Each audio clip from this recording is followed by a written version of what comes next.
were partners in marriage and in business. We had a 6,000 square foot home. We drove Jaguars. He had 4 Rolexes. They were a really good team.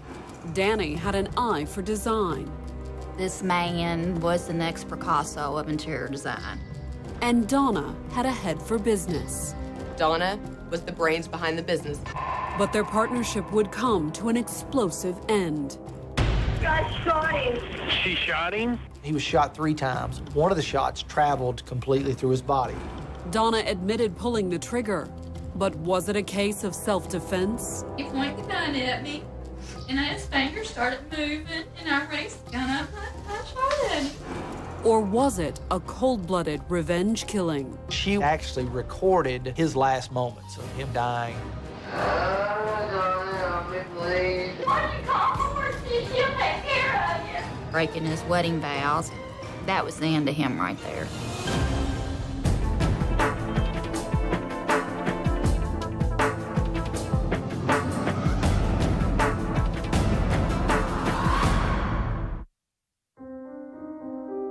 January 12, 2004.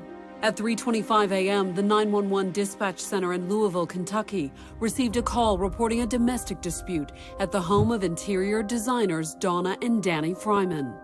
But the caller wasn't Donna or Danny. My wife is on the phone with her sister, and her husband has a huge drug problem and he's freaking out. The caller was Matt Zender. His wife, Gail, was on the other line with her sister, Donna Fryman. And according to what Matt and Gail relayed to the police, Donna's husband, Danny, was in the middle of a drug-fueled rampage. Something really desperate was going on over there. I could hear him in the background cursing. She said come without sirens, though, because he'll freak out before you get... Okay, is there any weapons or anything in the house? I'd say yes, there is weapons in the house. Hoping to defuse the situation before things got out of hand, the dispatcher tried to route officers to the scene. But at that critical moment, he ran into trouble. I'm not finding the street in the computer. There was some confusion of where the emergency responders needed to go. And as the seconds ticked away, the situation suddenly, drastically changed for the worse. Matt tells 911 to get there, as soon as you can. She shot him. She shot him? I shot him. She shot him? Gail jumped in her truck and sped to her sister's house. 45-minute drive takes me about 15 minutes to get to where I'm going. And I pull up, and there's 3 police cars there. And they tell me to stay back, but human nature, I can't stay back. She stepped into the foyer, calling out to her sister. I say, Donna, are you okay? And of course she says no. And then I ask Danny, it's Gail, I'm here, are you okay? And he doesn't reply. And at that point, they pull me back. Gail could only watch as an officer escorted Donna out and placed her in the back of a squad car. He didn't handcuff me, put me in the back of the car, made sure I was warm. But then the ambulance showed up. From the squad car, Donna watched as paramedics rushed inside to her husband's aid. I'm sitting there, just in shock, and I'm thinking, please don't bring him out in a body bag.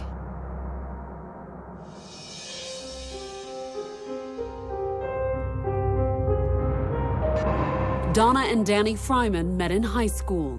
I was a freshman, he was a sophomore. We met in study hall, and it was, I guess, kind of love at first sight. Soon, the headstrong freshman and the shy, artistic sophomore were inseparable.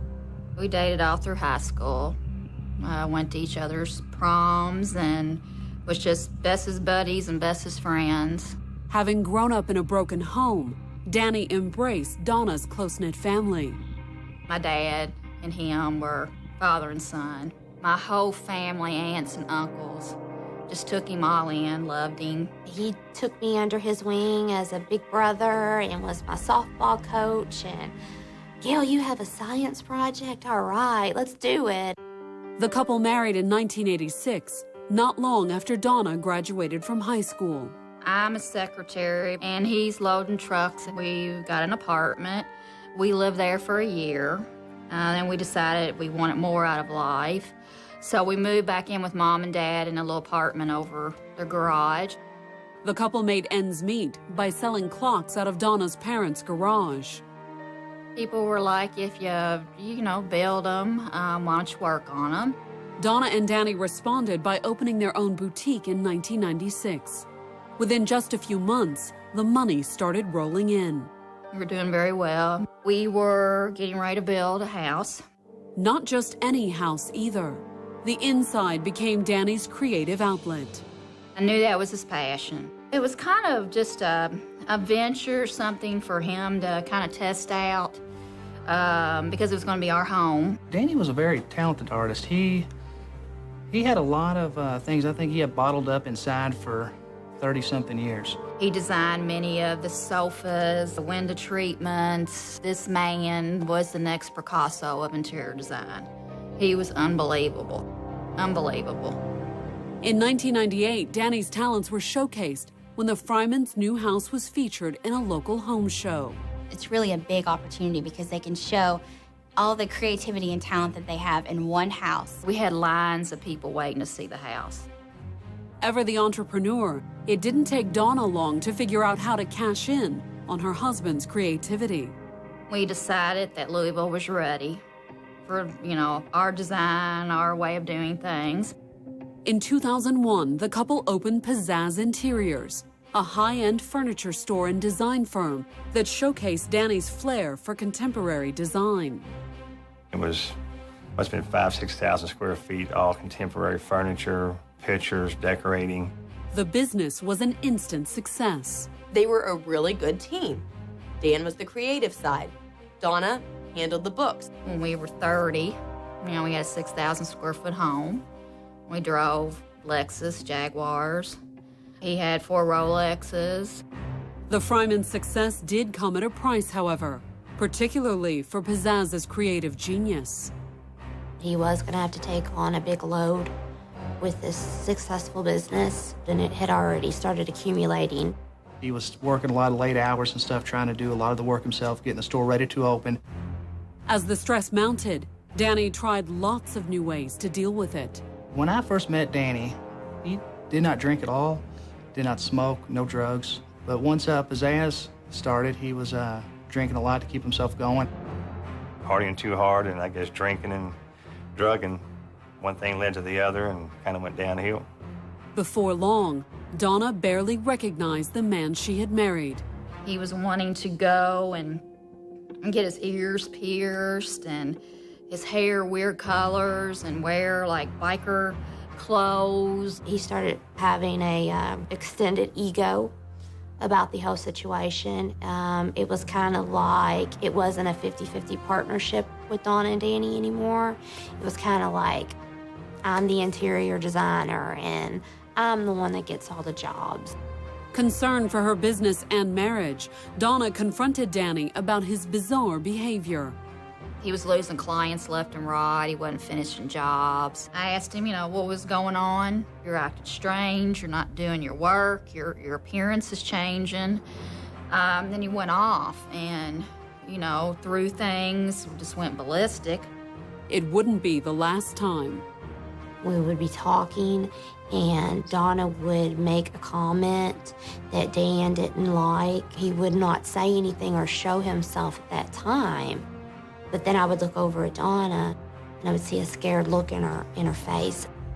With its star designer out at play, Pizzazz's sales dropped dramatically. And as the business imploded, Donna and Danny's arguments grew more frequent.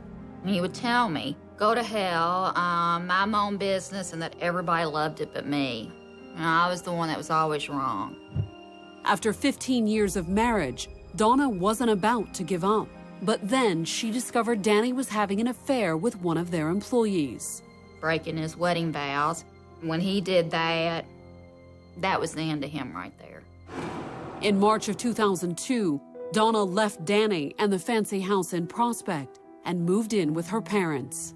It's really not that hard to explain. I mean, they had a rocky marriage for a year or so. They decided to call it quits.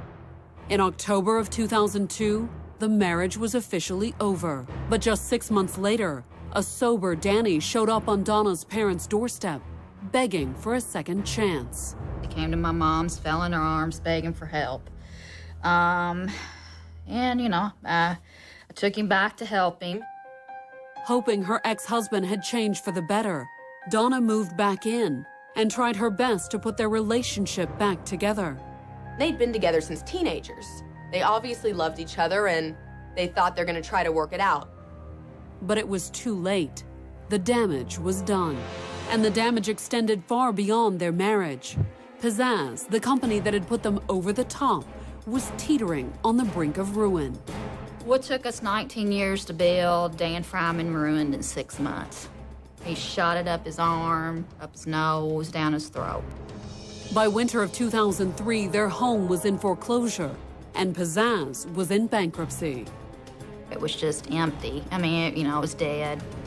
On the verge of eviction, Donna's life was a shambles, and it was about to get much worse. January 12, 2004. It was just after 3 in the morning when Gail Zender's phone rang. It was her sister, Donna. And I said, Donna, it's 3 o'clock in the morning. And she said, I know. She said, but I need money. And at that point, I'm like, my gosh, what's going on? So I'm panicking. According to what Donna told her sister over the phone, Danny was raging through the house, waving a gun around. Your sister and brother-in-law, owe me money, and now I want $800 interest, and you're gonna call them and tell them I want my money now. I'm gonna ride you around and kill everybody. I asked if I needed to call 911, and she said yes. And so I screamed to my husband, 911, get 911, tell him domestic dispute. Just then, the line went dead. Gail's husband, Matt, dialed 911 while she frantically dialed her sister's number. By the time Donna answered, Danny's rampage was over. She said, I shot him. Oh my God, I shot him. She shot him? Down there, Gail. She just had Yeah, you better get there now. She just shot him. Coming up, Danny fights for his life. They're just yelling, stay with me, Dan, over and over. And Donna walks police through the fight that allegedly led to the shooting. He said, if you got the balls to pull a gun on me, you better have the balls to pull a trigger. It was not quite 4 a.m. on January 12, 2004, as Oldham County Police drove through the upscale Louisville suburb of Prospect. Minutes earlier, police had received a call reporting a domestic disturbance at the home of interior designers Donna and Danny Fryman. It was this guy's sister that called. Evidently, she called them and said she was having trouble with him, and then evidently he had a gun pointed at her. And over the course of the call, the situation had apparently escalated. She got it away from him and shot him. It took the police almost 25 minutes to reach the scene. For some reason, there was some confusion. They had a little trouble getting there. Shots had been fired, so the police approached the house carefully. But once they were inside, the violent confrontation was over. Officers found both guns on the stove in the kitchen. Donna was pacing the floor, while Danny lay in the foyer, covered in blood and gasping for air.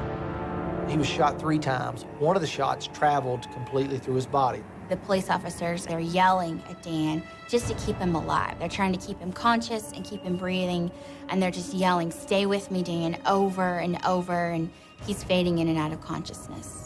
Meanwhile, Donna's parents had arrived at the scene and joined her sister and a small crowd of neighbors out on the lawn. We just kind of stand back and watch as they take Donna to the police car.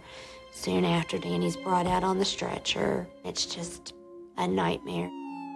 Within minutes, Danny was en route to the hospital, and Donna was on her way to police headquarters.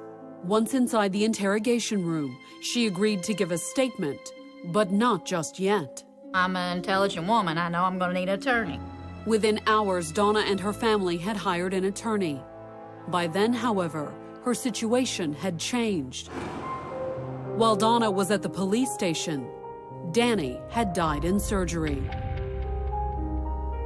To be honest, I don't know if I was in shock, but I was almost relieved. It's a terrible, terrible thing to say, but I was almost relieved. The police were no longer investigating a domestic dispute. they were looking at a potential murder. She had shot her husband and he was dead. So that fact alone is enough usually for a criminal case to begin. At around 11 a.m. on the morning of January 13th, Donna Fryman was back at the Oldham County Police Headquarters. She wanted to give a statement. So I agreed to let her. Even if I hadn't have agreed to, she would have given one anyway. I couldn't shut up. I finally, after 2 years, really 5, but after a solid year of torture, I actually could tell somebody. So I was just, I had nothing to hide. At the station, Donna admitted that she had shot her ex-husband. Donna Fryman never denied she shot Dan Fryman. Always said she shot him. She also told police that Danny had cheated on her prior to the divorce. His assistant and him, had a thing going. So, our name's Kim Luckett. She told police that the affair had ended months ago, and she had decided to take her husband back. Together all those years, and, he loved me, and I loved him, and I thought I could fix him. But there was no fixing Danny, Donna claimed. He was apparently a cocaine user, heroin user, and that the drugs are what turned him into who he was. According to Donna, Danny's drug habit had also contributed to his death. Friday night, he was out all night. He come home around 3 o'clock on Saturday. Just very, I could tell, I could look at his eyes, tell what he'd been doing, and just very nasty, very bad attitude. I tried just to stay away. Donna claimed that after they went to bed on Sunday night, Danny had been restless. I hear him mumbling, he hates me, and I make him miserable, and why did you ever come back, and all this stuff. And so then I turned kind of over, and I'm like, what have I done? Donna said Danny's response had been to grab his 9mm from beside the bed. He jumps up like on his knees on the bed, cocks the gun, and just sticks it right in my face. And I'm like, oh my God, what have I done? What are you doing? Where did this come from? He leans over me, grabs my face, and he leans down and he bites me. So then he's like, get out of my face, get out of this bed, get out of my face. And so I get up and I'm like, okay. Just don't touch me, don't hurt me, I'll leave. Donna said that as she got out of bed, she had secretly retrieved a .38 pistol that she kept nearby for protection. So I picked the gun up, and I had my flannel shirt, a red flannel shirt laying there, and I threw it over my arm. As she headed for the door, Danny demanded that she stop. And he tells me I'm going to call my sister, Gail, because she owes us $2,000. And he wants $2,800. He wants interest now, and she has 1 hour to get it to me. Or he's going to go over there, kill my nephew. He was out of drugs and money. Terrified, Donna said she promptly followed Danny's orders.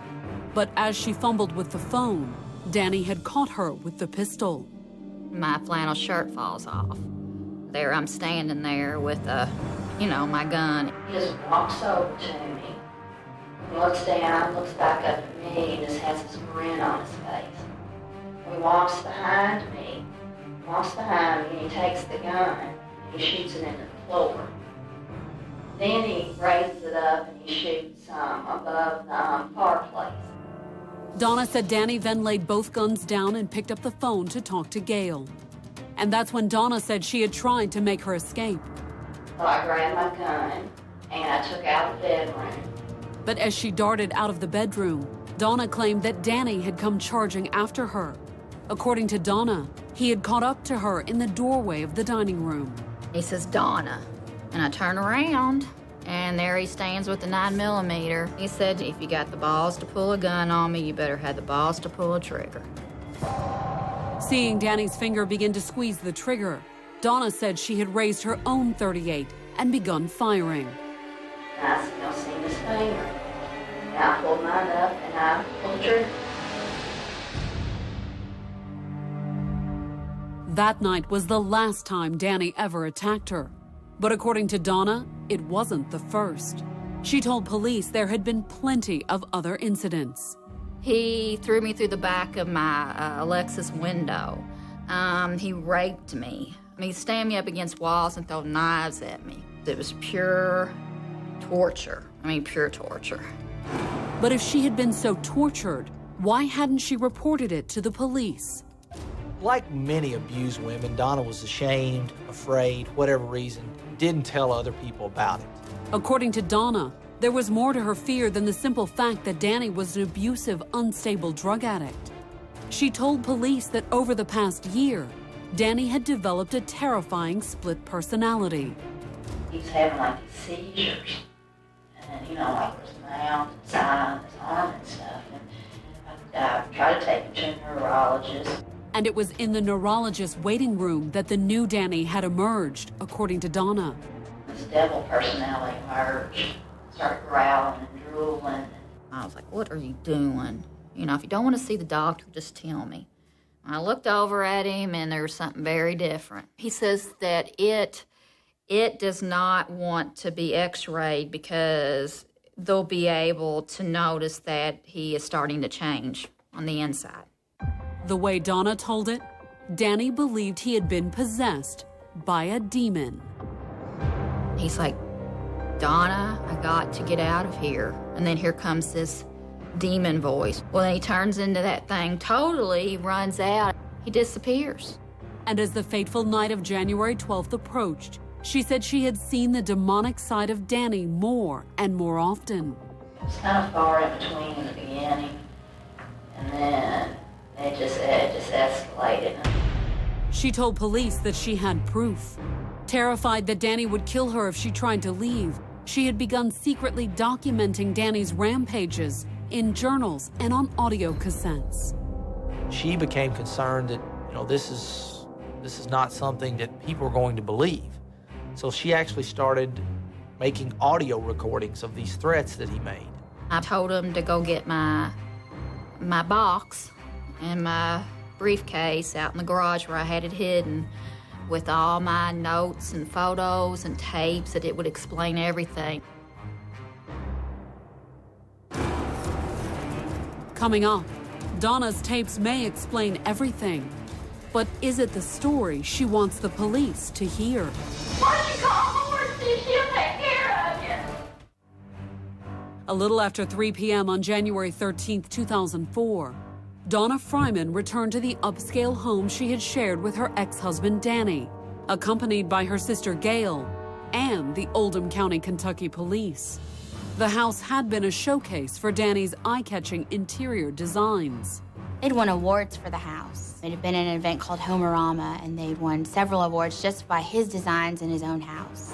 But the house they walked into that afternoon was anything but a showplace. The destruction of that beautiful $500,000 home was incredible. Holes everywhere. Doors ripped apart, papers strewed everywhere. It was far from being normal in any sense of the word. There was also the crime scene tape surrounding the premises. Barely 36 hours earlier, Donna had shot Danny dead inside their 6,000 square foot home. And according to what Donna had told police, she had fired in self-defense. Donna Fryman told police after she killed her husband, she told him that night she was laying in bed and Dan Fryman came in and there was sort of an altercation and he bit her on her cheek and held a gun at her. And she had come back with the detectives that afternoon to recover tapes and journals to support her claim. And that's why she had the journals, that's why she had the tapes, and she was afraid, from what she said, that if she left him, he would come after her, kill her, and then kill himself. Of course, it was Danny who had ended up dead. So that afternoon, Donna took detectives through the house, giving a detailed explanation of just what had happened. I walked them through my house, through the whole scene, with them videotaping me. Donna began her story in the bedroom, explaining how Danny had attacked her and how she had secretly grabbed her gun. And he bit me. And he told me to get up So I got up, and I had my red flannel, and my heat pads, I was here in the red flannel, and I had my gun. Well, I kept it right there, and I just grabbed it, and I kind of did like this, where it was covered. And then I'm walking over this way. Then she pointed out where Danny had taken her gun away and fired 2 shots, one into the floor and one into the far wall. And when I moved, my little thing fell on the floor, and he seen the gun. And then he walked over to me and just grinned. He started laughing, and then he come behind me and took the gun, and I was kind of back. He took the gun, he was behind me, and he shot it down the floor. Demonstrating how she had eventually gotten the gun away from Danny, Donna then led the detectives into the dining room. That's where she claimed the final showdown occurred. He said, Donna, I told you and I told anybody that if they're going to point a gun at me, they better be ready to shoot it. And then he raised the gun up and he said, get ready. And he pointed the gun at me, and his fingers started moving, and I raised the gun up and I shot at him. That's how Donna said it happened. But the detectives were beginning to have doubts. Calling Donna back into the master bedroom, they asked about something she hadn't mentioned. A 3rd bullet hole just above the headboard.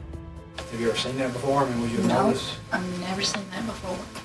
If Danny had only fired 2 shots, one into the floor and one into the wall, then who fired the bullet into the headboard?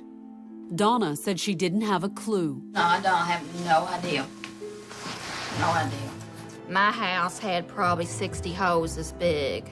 Every door in my house had been thrown through. They were hollow cores.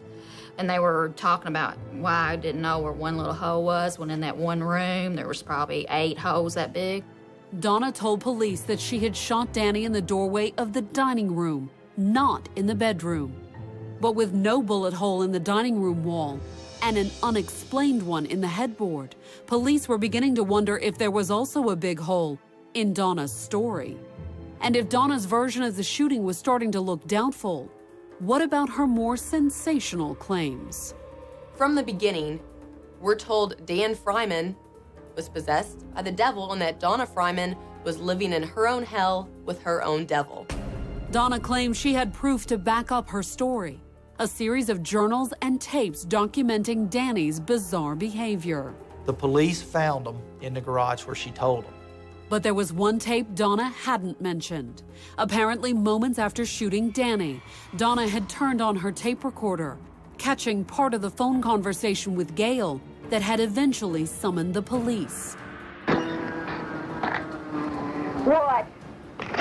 Get the police here now in an ambulance. I've shot the mother.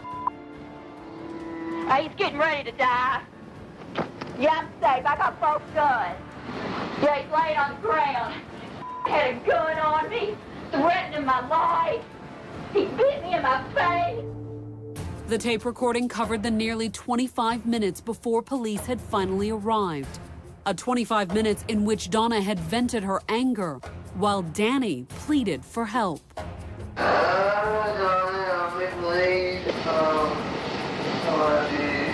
don't love me. You'll tell me that. You're just saying it now.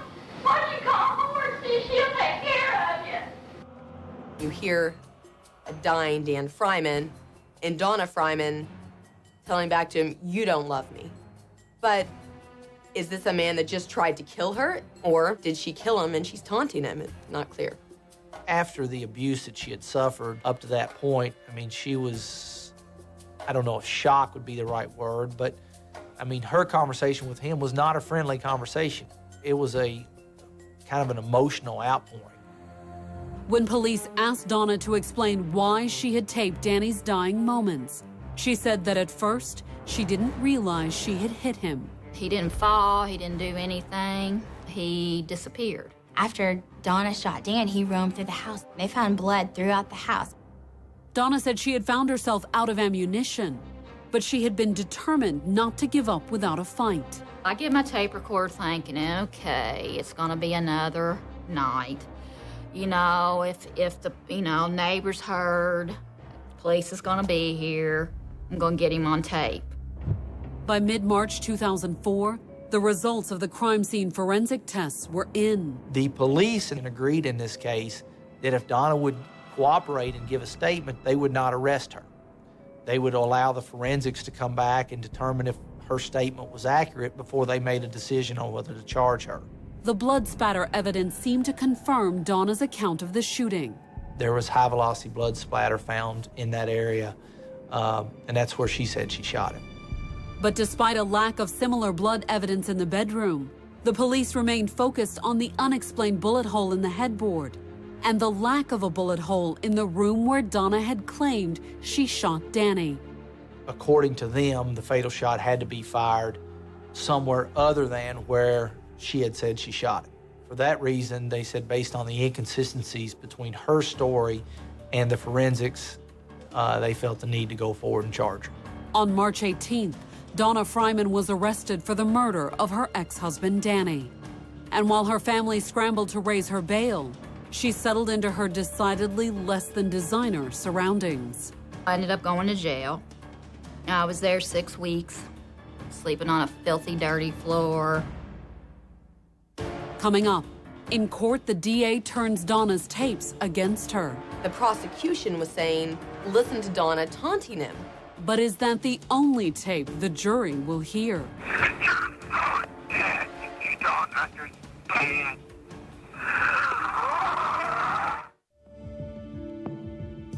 On February 21st, 2006, almost 2 years after her arrest, an anxious Donna Fryman walked into Kentucky's Oldham County Courthouse to stand trial for the shooting death of her ex-husband, Danny Fryman. Charged with capital murder, the 38-year-old businesswoman faced life in prison if convicted. There was a great amount of interest in this trial. I think just the story of the night that he was killed, that story itself is what generated so much interest. In their opening statement, prosecutors painted Donna Fryman as a scorned woman bent on revenge.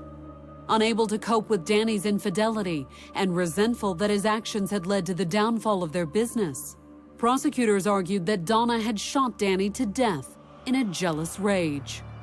The motive, jealousy, and obsession.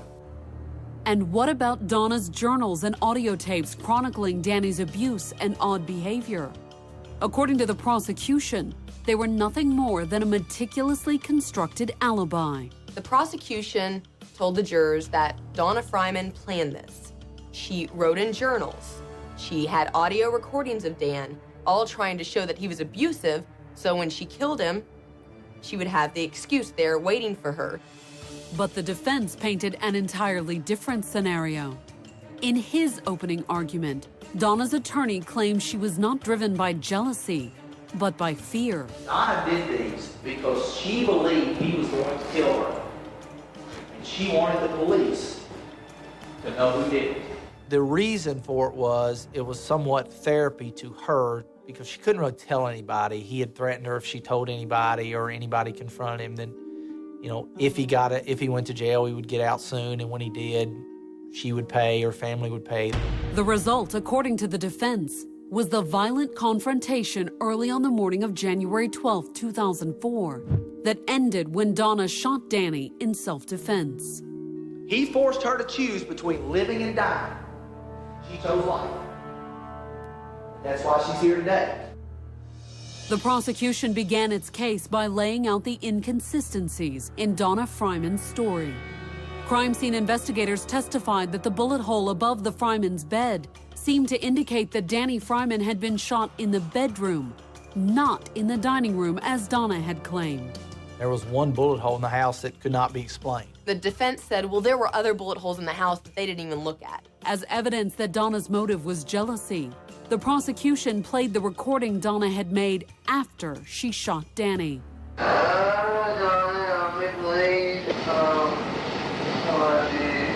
don't love me. Don't tell me that. You're just saying it now. Why don't you call Morrissey? She'll take care of you. It was just horrifying to listen to a man dying on a tape recorder. And the prosecution was saying, listen to Donna taunting him. Then, to further bolster their claim that Danny's death was payback for cheating on Donna, The prosecutors called Kim Luckett to the stand. She allegedly had an affair with Dan, and then Donna and Dan got a divorce.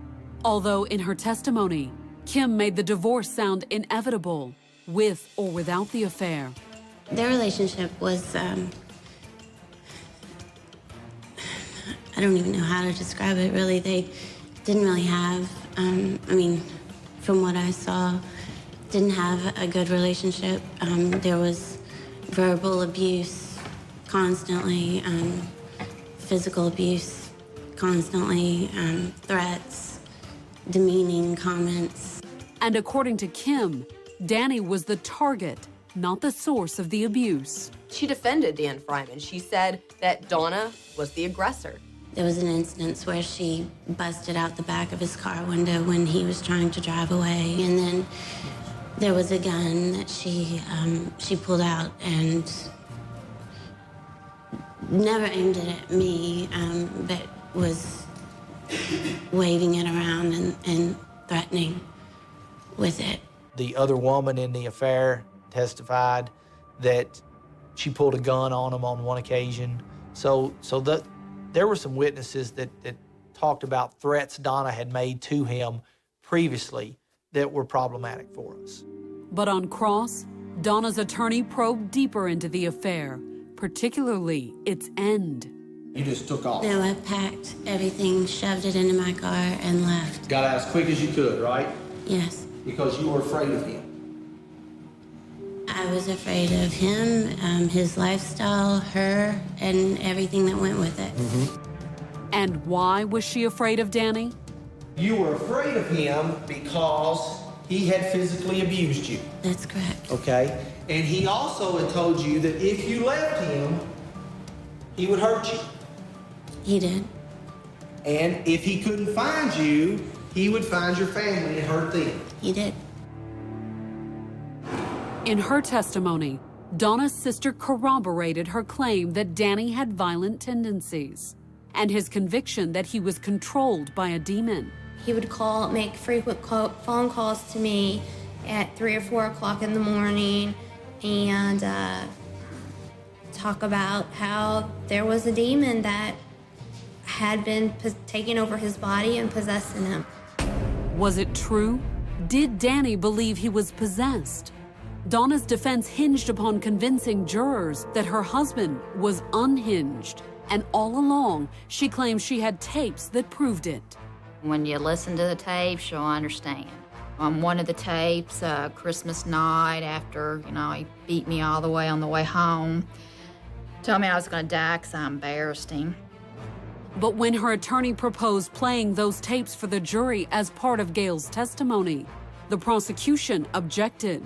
We haven't authenticated it. We haven't tried to put it into evidence.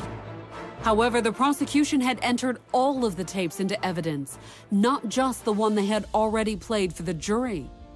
Arguing for the right to play Donna's tapes in court, her attorney made the most of the oversight. They've introduced them. They're in evidence now. I can play tapes that have been introduced by them. Judge, they should have thought of that before they introduced them. The judge ruled in the defense's favor. The defense could play the tapes for the jury. Tapes they argued proved that Donna faced indescribable terror when Danny slipped into his demonic personality. You don't understand. It was one of the most terrifying things I've ever heard. It gave me nightmares after the trial started. You're listening to Dan Fryman, and you're listening to him in fits of rage, and just a tape that went on and on and on, and then at the end, the defense attorney looks at the jury and said, should she have been afraid? March 7th, 2006. More than 2 years had passed since Donna Fryman shot her ex-husband Danny to death in their home outside Louisville, Kentucky. She claimed it was self-defense, and her attorneys had done their best to paint the dead man as a dangerous and delusional drug addict. The defense during the whole trial said she was abused for so many years and that they had such a violent relationship. The prosecution, on the other hand, had focused on the relationship's violent end. According to the case they had made to the jury, a mysterious bullet hole, and a chilling tape of Donna taunting Danny as he lay dying added up to murder. Was it murder? Was it self-defense? I think there was just a very thin line. Where the jury drew that line would determine whether Donna walked free or went to prison for life. After closing arguments that afternoon, they deliberated into the night. I thought there would be no way they could find her guilty, but, you know, it's a big system. You know, it's a flawed system. Shortly before 11 p.m., the jury announced it had reached a verdict. And the tension mounted as Donna took her seat at the defense table. Never really got all that nervous until we walked in. They said they had a verdict. And that anxious feeling in Donna's stomach tightened further when the court clerk stood up to read the verdict. We, the jury, find the defendant not guilty. All of a sudden, Gail, my whole family, friends, you can just hear them screaming. The nightmare was over. Weight had been taken off my shoulders, and it was over. I was trying to think like the jurors. And when they read that verdict, I thought, you know, this is right. And I didn't know until that moment. I wasn't sure if she was guilty or not guilty. But when they read that verdict, I felt relief. So I think deep down I realized, thinking like the jurors, that she was not guilty.